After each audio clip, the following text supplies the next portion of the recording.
নমস্কাৰ, কমল দাস কিচেন চেনেলটিলৈ পুনৰবাৰ সকলোকে স্বাগতম জনালোঁ। আজি বনালোঁ চুজি গাখীৰৰ বিস্কুট।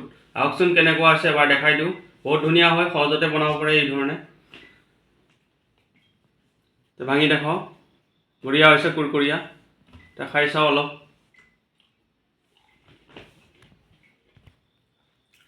মজা। ভিডিঅ'টো চাই ভাল পালে লাইক শ্বেয়াৰ ছাবস্ক্ৰাইব কৰি দিব, লগতে কমেণ্ট কৰি জনাব ভিডিঅ'টো কেনে পালে। এতিয়া ভিডিঅ'টো আৰম্ভ কৰোঁ। বনাব লৈছোঁ স্পেচিয়েল বিস্কুট। চুজি লৈছোঁ একাপ, আটা লৈছোঁ একাপ, গাখীৰ লৈছোঁ, চেনি লৈছোঁ একাপ, দেশী ঘি, refine oil, baking powder, soda, বগা তিল লৈছোঁ। এতিয়া ভিডিঅ'টো আৰম্ভ কৰোঁ। বিস্কুটৰ কাৰণে প্ৰথমে চুজিখিনি ভিজাই থোৱা হ'ব। একাপ লৈছোঁ চুজি, টিফিনটোত ঢালি দিয়া হ'ল। গাখীৰ একাপ লৈছোঁ বৰাবৰ, একেলগে মিক্স কৰি ৰাখি দিয়া হ'ব 10 মিনিটৰ কাৰণে। কোমল হ'ব ৰাখি দিম। এই ধৰণে মিলাই দিলোঁ। একেলগে মিলাই দিয়াৰ পিছত এতিয়া চুগাৰ চিৰাপখিনি বনাই লোৱা হ'ব। প্ৰথমে গেছটো অন কৰি দিলোঁ। গৰম হোৱাৰ পিছত চেনিখিনি ঢালি দিয়া হ'ল। চেনি একাপ লৈছোঁ সৰু কাপৰে। পানী অলপ দি চুগাৰ চিৰাপ বনাই ল'ম। বেছি পানী দিয়া নহ'ব, কম পানী দি গলাই লোৱা হ'ব। এতিয়া ধুনীয়াকৈ গলিব ধৰিছে। হেতাখনে লৰাই দিছোঁ, ভালদৰে গলাই লোৱা হ'ব।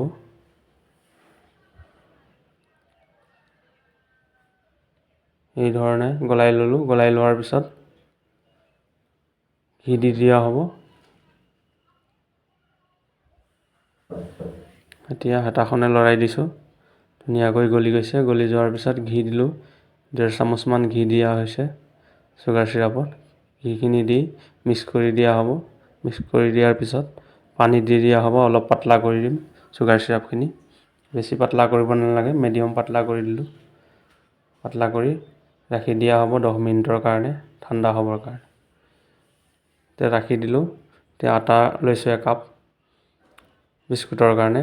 আটাখিনিৰ ওপৰত দি দিলোঁ চুজিৰ বেটাৰখিনি, ভিজাই থোৱা আছিলে কোমল হ'বলৈ। একেলগে দিছোঁ। এতিয়া বেকিং পাউডাৰ অলপ দিছোঁ সৰু চামুচেৰে, 1 চামুচ। খোৱা ছ'ডা অলপ দিছোঁ। এতিয়া দিম ভিজাই বনাই লোৱা চুগাৰ চিৰাপখিনি। দিয়াৰ পিছত একেলগে মিক্স কৰি দিছোঁ। চামুচেৰে মিক্স কৰিছোঁ প্ৰথমে, পিছত আটা মঠা নিচিনাকৈ হাতেৰে মঠি লোৱা হ'ব। এতিয়া মিলাই ল'লোঁ। প্ৰথমে মিলাই লোৱাৰ পিছত ঘি দিলোঁ আৰু 1 চামুচ। ঘি সলনি ৰিফাইন দিব পাৰে। আটা দিছোঁ অলপ মিডিয়াম টাইট কৰি মঠি লোৱা হ'ব আটা মঠা নিচিনাকৈ। আটা দি লোৱা হ'ল। আধা কাপ আটা লৈছোঁ। বেটাৰখিনি বেছি টাইট নকৰোঁ, মিডিয়াম টাইট কৰিম। এনেধৰণে ধুনীয়াকৈ মঠি লোৱা হ'ল। এতিয়া ৰাখি দিয়া হ'ব। মঠি লোৱাৰ পিছত অলপ ঢিলা কৰি ৰাখিছোঁ, পিছত টাইট হৈ যাব অলপ। ৰাখি দিয়া হ'ল। 10 মিনিটৰ পিছত চাইছোঁ মিডিয়াম টাইট হৈছে। এতিয়া বিস্কুটৰ কাৰণে ৰেডি কৰা হ'ব আটা চুজিৰ বেটাৰখিনি। এই ধৰণে বেলি ল'ম, ডাঙৰ কৰি পাতলা কৰি বেলি লোৱা হ'ব।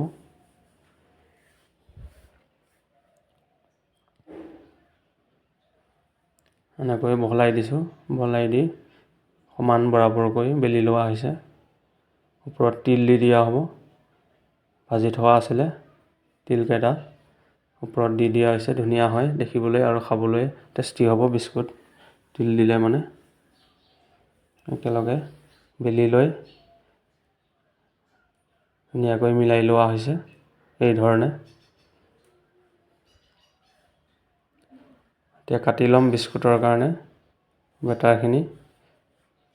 দীঘল দীঘলকৈ কাটি ল'ম। তাৰপিছত 4কোণীয়া বনাই লোৱা হ'ব বিস্কুটৰ কাৰণে।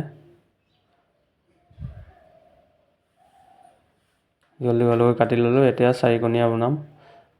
ৰ'জ বিস্কুটৰ নিচিনা বনাইছোঁ। দীঘল দীঘলকৈ 4কোণীয়া ডিজাইন বনোৱা হৈছে।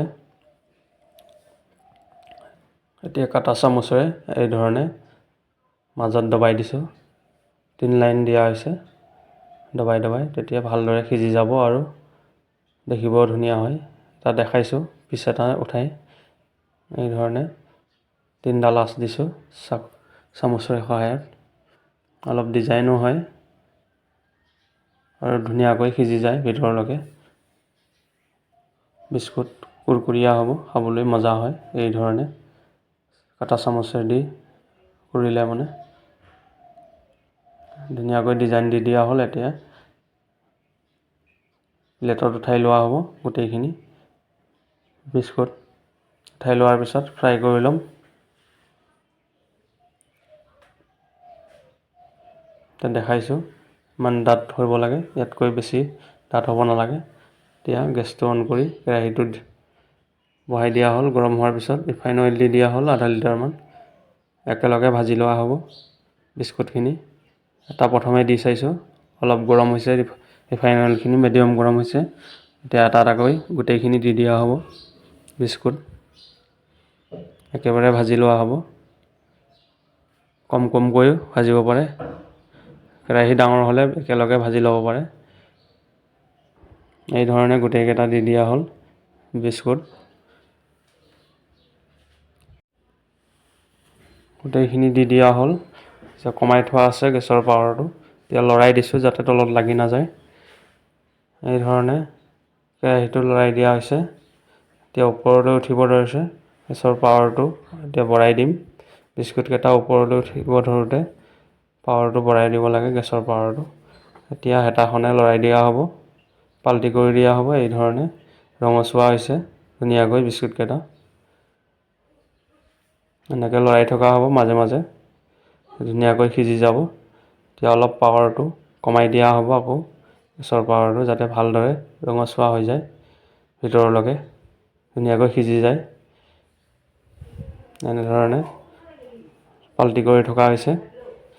ভালদৰে সিজিব দিম বিস্কুটকেইটা।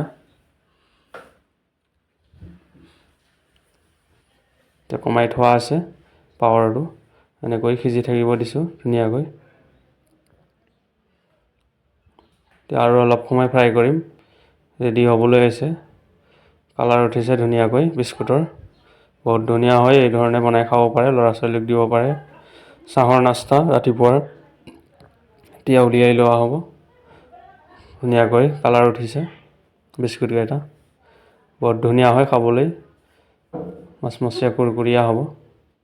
এতিয়া গোটেইখিনি উলিয়াই ল'ম এই ধৰণে, বাকী থকাকেইটাও। চুজি গাখীৰ আটাৰ বিস্কুট, স্পেচিয়েল বিস্কুট বনোৱা হৈছে। গোটেইখিনি ওলাই লৈ প্লেটত সজাই লোৱা হ'ব এই ধৰণে। এতিয়া ঠাণ্ডা হোৱাৰ পিছত এটা দেখাইছোঁ এটা পিচ, বহুত ধুনীয়া হয়, কুৰকুৰীয়া মচমচীয়া। এতিয়া গোটেইখিনি উলিয়াই লোৱা হ'ল। উলিয়াই লৈ ৰাখি দিয়া হ'ব প্লেটত। আজিলৈ আহিছোঁ, বাই বাই। নেক্সট ভিডিঅ'ত লগ পাম। ধন্যবাদ সকলোকে।